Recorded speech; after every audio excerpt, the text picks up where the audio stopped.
Ouais. Des journées comme ça, il vaut mieux rester couché. Hein. Franchement, il s'est rien passé. Hein. On était quasiment à zéro. Ouais, on a fini à zéro, quasiment. Regardez, S&P 500, moins 0,16. Hein. On a fait un petit tour. Ils ont fait semblant avec le FOMC, tu sais, on va en parler. Bon, il n'y a rien de nouveau. Je ne suis même pas tenu. Alors non, je ne vais même pas en parler. Si, on va en parler. Le Dow Jones, regarde-moi ça. Hein. Il a fini à moins 0,26. T'as vu? Et bien évidemment, comme je vous dis, comme d'habitude, hein, les robots, regardez. Le Nasdaq, Drama Queen, plus 0,13. Voilà. Zéro. Hein, une journée pour rien. Et le CAC 40, lui, pareil, hein, il a fini à 7299. Et pourtant, il s'en est passé des choses aujourd'hui. Et oui, les amis, le FOMC déjà pour commencer. Hein. Donc, on va voir. Sur Twitter, vous êtes abonné à Twitter, j'espère. Vous n'êtes pas abonné à Twitter? Je sais plus quoi faire. Je sais plus quoi faire. Faut savoir si vous voulez monter dans le train de l'oseille ou pas. C'est à vous de voir. Hein. C'est sur Twitter qu'il faut être pour les news, les grosses news sur Twitter, et bien sûr pour les discussions entre vous. Parfois j'interviens.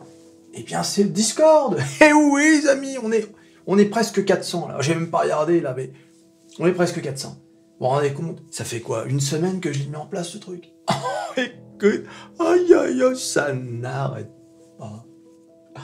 Aïe aïe. Donc Twitter, Discord, TikTok pour ceux qui ont TikTok, n'hésitez plus. Alors qu'est-ce que c'est le FOMC? Hein, c'est le Federal Open Market Committee. Oui, avec mon plus bel accent. Et là, on a eu donc les minutes of meeting. Qu'est-ce que c'est les minutes? Hein, c'est comme un procès verbal, c'est un compte-rendu en quelque sorte. Hein. Donc on a le détail de ce qui s'est... de ce dont ils ont parlé la dernière fois qu'ils se sont réunis, hein, vous vous souvenez? Et donc là, qu'est-ce qu'ils ont raconté? Donc l'inflation, ils ont dit l'inflation est restée bien au-dessus de l'objectif de 2% de la Fed. Cela s'est accompagné d'un marché du travail qui reste très tendu, contribuant à la poursuite des pressions à la hausse sur les salaires et les prix. Hein, tu vois où ils veulent en venir, bien évidemment. Par conséquent, la Fed a approuvé une augmentation des taux de 0,25, ça on le savait déjà, la plus faible depuis le premier de ce cycle de resserrement en mars 2022. Cette décision a ramené le taux des fonds fédéraux à une fourchette cible de 4,5 à 4,75%, mais le procès verbal indiquait que le rythme réduit s'accompagnait d'une forte inquiétude quant au fait que l'inflation était toujours une menace. Bon, t'as compris. En fait, il n'y a pas de surprise, bien évidemment. À noter quand même que certains intervenants voulaient augmenter, hein, je crois qu'il y en a deux, de 50 points de base. Et oui, hein, donc il y a des mecs encore plus hawkish que je... Alors, les participants ont noté que les données sur l'inflation reçues au cours des 3 derniers mois montraient une réduction bienvenue du rythme mensuel des augmentations de prix. Donc ils notent que l'inflation baisse, d'accord? Donc ça c'est une bonne chose. Mais... forcément il y a un mais, on soulignait qu'il faudrait beaucoup plus de preuves de progrès sur une gamme plus large de prix pour être convaincu que l'inflation était donc sur une baisse soutenue. Rien de nouveau, le marché, les robots ont fait semblant de réagir. Et que... aïe aïe aïe, ils ont fait semblant. Regarde, t'as vu? Ils ont chuté au moment des minutes, hein, t'as vu? Ils sont revenus tout aussi secs. Tout aussi secs. Alors ils sont pas revenus au plus haut, hein, parce qu'il faut quand même pas exagérer, hein, faut faire semblant, mais pas trop, mais il faut quand même faire un peu semblant. Et regarde, ils sont revenus, hein, même le Nasdaq a fini dans le positif. Et que... aïe aïe aïe. Ah, qu'ils sont drôles. C'est chenapan. Voilà, donc t'as compris, c'est le même truc, même discours. On constate que l'inflation baisse, mais il nous faut davantage de preuves sur la durée et surtout sur des produits voilà, significatifs. Ah, bon, c'est ce que je t'avais dit déjà la dernière fois, c'était le discours de Jérôme. Voilà, il n'y a rien de nouveau. C'est comme ça, hein, il faut... De toute façon, les minutes du FOMC, je ne sais même pas pourquoi on en fait une sorte de rendez-vous, puisqu'il ne se passe jamais rien. C'est comme ça. La dernière fois, les marchés l'avaient utilisé pour clasher le marché, mais c'était prévu. Hein, il ne faut pas rêver. Je te dis, ils cherchent des excuses. Ça, c'en est une. C'est pour ça qu'on en parle quand même. De toute façon, même si tu n'es pas content qu'on en parle, bah, t'as qu'à aller voir ailleurs. Et l'autre, il dit, pourquoi on en parle dans ce cas? je fais ce que je veux. Et c'est vrai que t'as pas compris. Et l'autre, il est drôle. Aïe, aïe, aïe, les amis. Alors, on continue sur Twitter. L'action Nvidia explose en after hours après que la société a annoncé des revenus et un bénéfice net légèrement supérieurs aux attentes de Wall Street, malgré une baisse d'une année sur l'autre dans les deux catégories. Les revenus des centres des données, qui incluent les puces d'intelligence artificielle, ont augmenté de 11% sur une base annuelle pour atteindre 3,62 milliards de dollars. Le titre a pris plus 8% en après. Hein. D'accord ? Donc c'est très bon ça. Bon, tu me diras, il va récupérer le prix qu'il avait avant la chute des 2 dernières séances. Hein. Donc il ne faut pas non plus... mais bon, c'est une bonne nouvelle. Hein. Voilà, pour ceux qui ont du Nvidia dans leur portefeuille, hein, qui a du Nvidia mais pour nous, et pour moi surtout, la grande nouvelle du jour, c'est bien évidemment Stellantis. Regardez, Stellantis cartonne. Bon, ils ont fini par faire plus 2,20% en séance. 1. Bénéfice record de 16,8 milliards d'euros pour 2022. Bénéfice record. 2. Stellantis va distribuer 4,2 milliards d'euros de dividendes à ses actionnaires. Alors, on dit merci. Rachat, et ça c'est le plus important. Les dividendes c'est important, mais ce qui est important pour la confiance des investisseurs, c'est rachat de 1,5 milliard d'euros d'actions. Et oui, quand une entreprise rachète ses propres actions, c'est qu'ils ont confiance. Ah, c'est pas comme... je ne vais pas dire de nom, hein, mais tu sais de qui je parle. Voilà. Non. Commence pas à me démarrer là-dessus, parce que là, ça va mal se passer. Les patrons qui achètent qui vendent leurs actions là, quand c'est au plus haut, alors qu'ils savent très bien que finalement, en laboratoire, ça marche pas très bien, et que ça va baisser comme jamais. Oui, on s'est compris. Oui, bien sûr qu'on s'est compris. Oui. Quelle honte.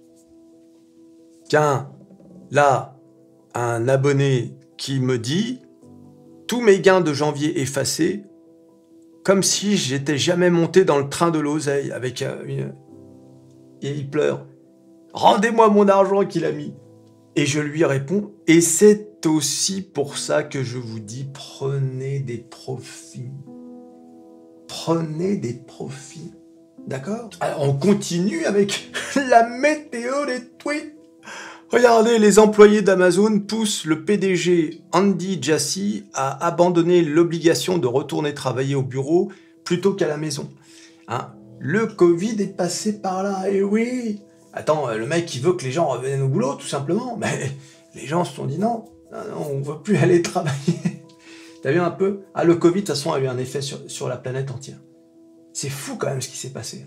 Je crois c'est encore trop frais, on n'a pas encore pris conscience des conséquences psychologiques et même sur nos vies de tous les jours de ce qui s'est passé pendant 2 ans.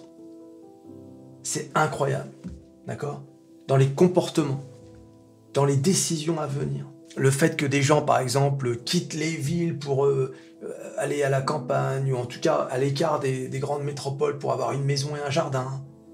Parce qu'il y en a qui ont été bloqués dans des appartements, t'imagines toi, en confinement, dans des petits apparts comme ça. Le Covid a laissé des traces psychologiques incroyables. Chez les enfants, par exemple. Les enfants qui avaient des masques et tout.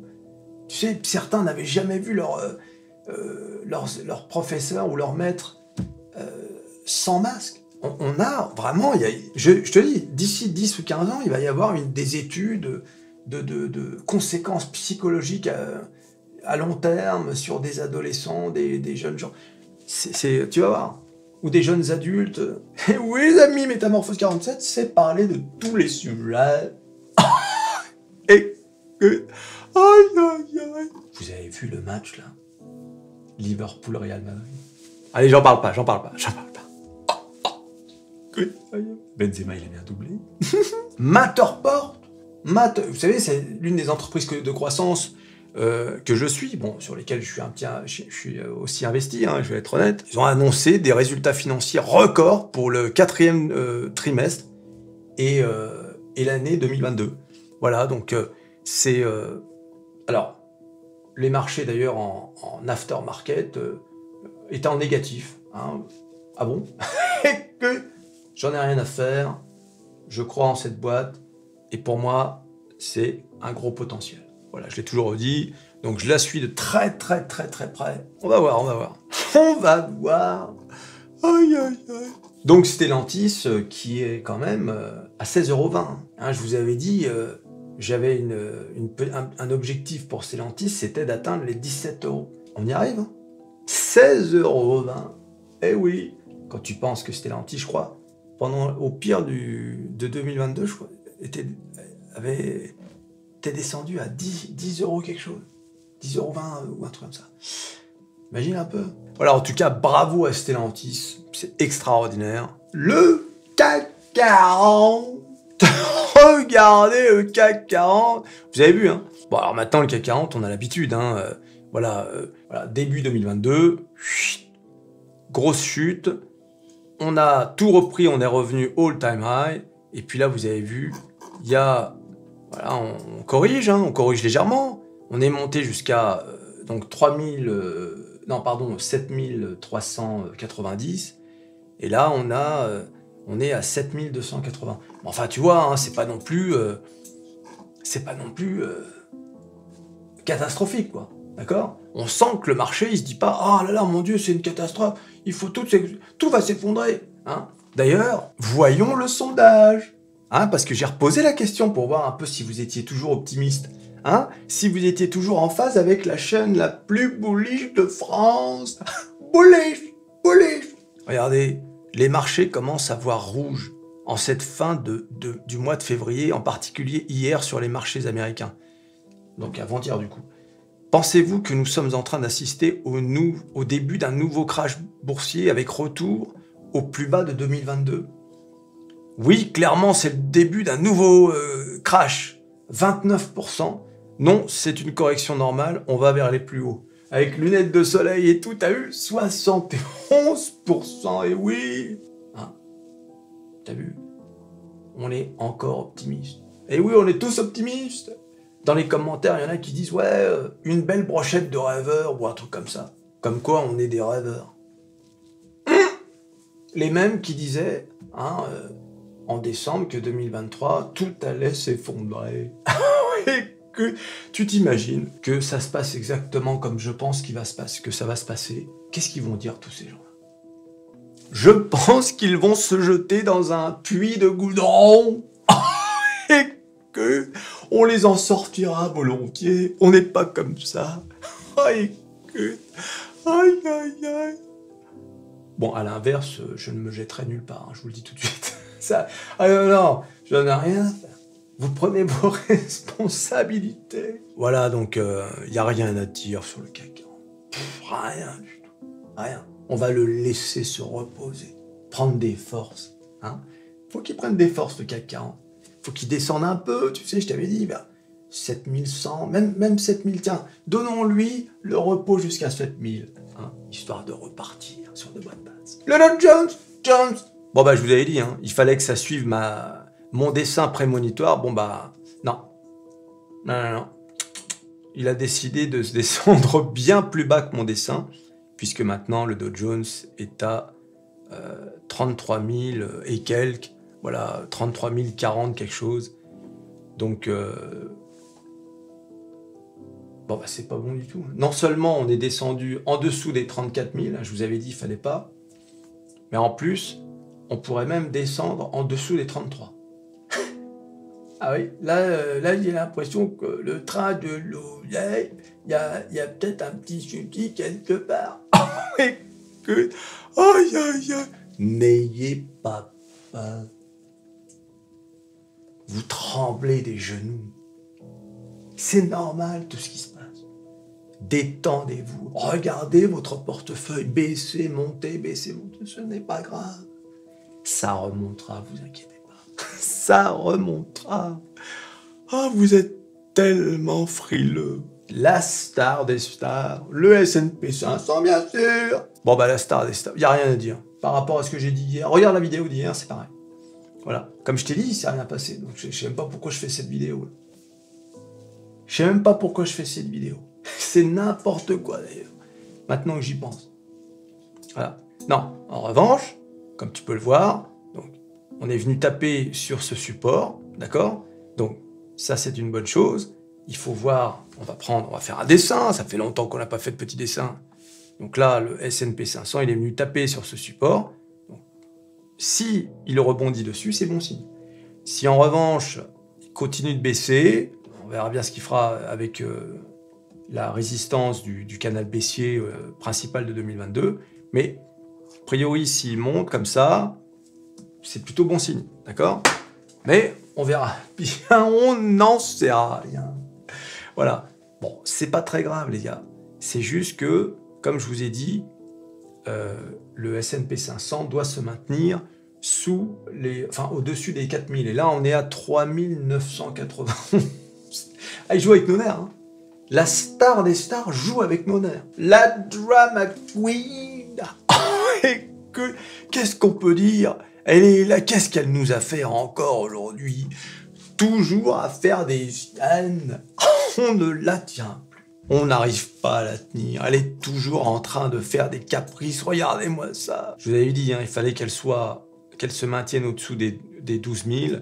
Bon, bah, c'est pire que tout. Elle est à 11 500. Comme hier. Comme je vous dis, il ne s'est rien passé. Donc, de toute façon, il n'y a rien à dire. Tu vas voir la vidéo d'hier et tu es bien. Comme vous pouvez le voir, hein, il n'y a rien de catastrophique. On a fait une montée de malade en janvier. Et là, on fait une correction parfaitement saine. Parfaitement normale. Il y a vraiment... Ceux qui disent c'est le signe d'une catastrophe, c'est du flan. Pour moi, c'est tout à fait sain. Voilà. Je me serais même inquiété s'il n'y avait pas eu de correction. D'accord? Bon, là où c'est problématique, que ce soit pour le Nasdaq ou le S&P 500, c'est qu'on n'arrive pas à sortir. On n'arrive pas à sortir de là. D'accord? Ça range, et en plus, là, c'est pire que ça range. On sort du range par le bas. Donc, voilà. C'est vrai que ça, c'est problématique. Ça aurait été, bon, dans l'idéal, ça aurait été quand même mieux qu'on aille un peu plus haut et qu'on vienne à la limite corriger sur les 12 000. Mais bon, a priori, on peut très bien même aller jusqu'à... Attends, c'était quoi cette zone-là? Ouais, 11 200 et ensuite repartir comme ça. D'accord? C'est parfaitement possible de revenir à 11 200. Faudra pas paniquer. Hein. Vous allez paniquer. Je sais que vous allez paniquer. Mais non, vous n'allez pas paniquer parce que vous êtes sur Métamorphose 47, la chaîne la plus bullish de France. Christine, l'euro-dollar. Regardez Christine qui, vidéo après vidéo, s'éloigne et un jour, les amis, on ne la verra plus.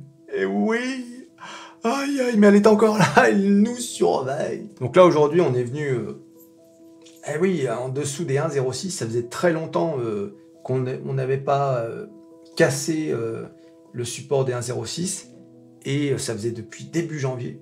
Donc là, c'était pas bon aujourd'hui. Alors bien sûr, ça a fait un petit rebond, hein. Voilà, comme vous pouvez le voir. Hein. Voilà. On est venu taper là et on a légèrement rebondi, mais on est baissier sur l'euro-dollar. Hein. Donc la question, hein, je vous disais, il y avait deux trades possibles. Le retour au 1,08 ou bien l'aller simple vers les 1,05. Jusqu'à maintenant, on se dirige vers les 1,05. Mais avec le Forex, tout peut arriver. Hein. Vous pouvez très bien avoir continué une descente comme ça qui continue et venir toucher les 1,05. Mais vous pouvez aussi avoir un rebondissement et revenir. Donc voilà, c'est à surveiller. Mais là, clairement, oui, là, on est baissier et on se dirige vers les 1,05. Donc... allons-nous y aller? Déjà, le simple fait qu'on ait cassé les 1,06, est-ce qu'on va rebondir? On va voir, là, les prochains jours vont être cruciaux. Voilà, on va surveiller ça de près. Bon, bah, le Bitcoin, il n'y a rien à dire. Hein. Il est, comme je vous l'ai dit, hein, il est coincé entre cette zone de support qui est entre 17 600 et 18 900, bon, on va dire 19 000. Et puis là, cette zone de résistance qui est entre 23 800 et puis 25 250. Voilà, donc comme vous pouvez le voir, on est en train de ranger sur cette zone-là, dans la zone de résistance. Voilà. Bon, bah, tant qu'on n'est pas sorti de là, Si on en sort, il y a de fortes chances qu'on vienne taper dans la zone 27 800 quelque chose et 28 500. Et éventuellement jusqu'aux 30 000. D'accord? Mais pour avoir une sorte de momentum, il faut vraiment dépasser cette zone de résistance. D'accord? En revanche, si ça redescend et qu'on se maintient là, il y a de fortes chances qu'on redescende. Ça veut dire que les institutionnels, et voilà, ils soutiennent pas la hausse, quoi, tu vois. Donc ça vend du Bitcoin, et si ça se maintient, ça veut dire qu'il y a beaucoup de vendeurs. C'est comme avec le Forex, d'ailleurs. Hein. C'est un peu comme ça qu'on arrive à voir si le momentum est plutôt à la hausse ou à la baisse. Est-ce qu'il y a plutôt des vendeurs, est-ce que c'est plutôt acheteurs, tu vois. Mais là, pour l'instant, ça se maintient. Donc là, on peut rien en déduire, en fait. Là, je serais incapable de vous dire quelle direction ça va prendre. Et oui, les amis, vous avez cru que j'avais une boule de cristal ou comment ça se passe? Ah ouais. Aïe, aïe, aïe. Vous êtes des grands fous, les mecs. Je vous le dis. Hein. Alors, à noter que Tesla, qui nous a fait son truc habituel maintenant, qui commence dans le rouge, qui vient taper là dans la zone de support à environ 192, et bing, qui est remonté aux alentours de 200. Voilà, c'est... Eh oui, les amis. D'accord? Donc ça, c'est Tesla. Donc pour ceux qui pensent que ça va revenir à 210, 212, comme c'était le cas récemment, on est monté jusqu'à même combien là? On est même monté à un moment donné jusqu'à 217. D'accord? Donc à 192, c'était l'occasion de rentrer sur le titre. D'accord? Bon, moi j'ai de grands espoirs pour Tesla. Alors je vous rappelle qu'il y a une annonce le 1er mars. Mais bon, sans même l'annonce, je pense que Tesla peut aller même jusqu'à... Alors 300 $, j'en suis quasiment certain, mais je pense même 400 $ en cas d'euphorie du marché général. On peut atteindre les 400 $. Mais je veux dire, d'euphorie un peu sauce 2021, quoi. Et oui, les amis, on ne sait pas. Mais bon, après... donc ça veut dire que même si tu rentres à 200 $... même à 300, tu te fais quand même 50%.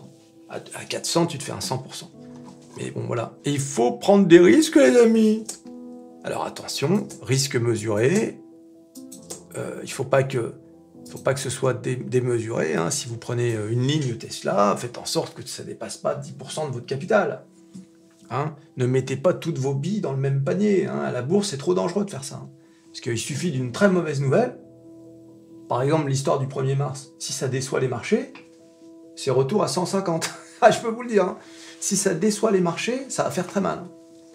Donc, faites attention. Ne mettez pas toutes vos billes dans le même panier. Ça, c'est vos billes. Ouais. Je crois que c'est vos œufs, l'expression. Et... Aïe, aïe, aïe, n'importe quoi. Bon, cela dit, si on s'écarte un peu sur Tesla, on voit que quand même, depuis un petit moment... Depuis environ début février, on range quand même. Regardez, là, on vient de cette zone de support, résistance, support, résistance, support. Donc là, qu'est-ce qu'on va faire, tu vois? Donc il se passe quand même, il y a une sorte de stagnation qui se situe entre 190 et en gros et 210, quoi. C'est une plage de 20 $. Le marché attend. Justement, là maintenant, on attend cette fameuse annonce du 1er mars. On est impatient. Tu t'abonnes, tu likes, tu partages, tu cliques sur à peu près tout ce qui peut être cliqué, ta ceinture, tes chaussures, et on se revoit à la prochaine vidéo. Allez, salut.